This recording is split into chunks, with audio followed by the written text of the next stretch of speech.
তোমার নাম আমি ভুলে গেলাম, তোমার নাম কি জানি? এই যে এটা কি এঁকেছো বলো তো দেখি, এটা কি এঁকেছো তুমি? গাছ। কোনটা গাছ? এটা। ওটা গাছ।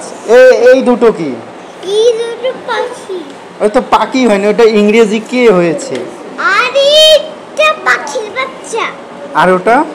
আর এটা পাখি, মা পাখি। ও মা পাখি। আর এটা কি? এই যে এটা? এটা সূর্য। আর এটা কি? এইসব ঘাস। আর এটা কি? এই যে এটা? হ্যাঁ এটা ঘর। হয়নি তো, কোনো কিছুই হয়নি তো, এখন কি হবে বলো? আবার আঁকতে হবে তো। আমি জানি। যাও আবার আঁকো, যাও। আবার আঁকলে হবে না, সিংহই তো আপনি আঁকতে পারবেন না। তুমি তো কারণ আমার এই খাতাটাই অনেক আঁকাই হয়ে গেছে প্রায়। আচ্ছা এখন গিয়ে আমি ঘর এঁকে দিচ্ছি, এখন গিয়ে তুমি আগে ঘর আঁকা শেখো।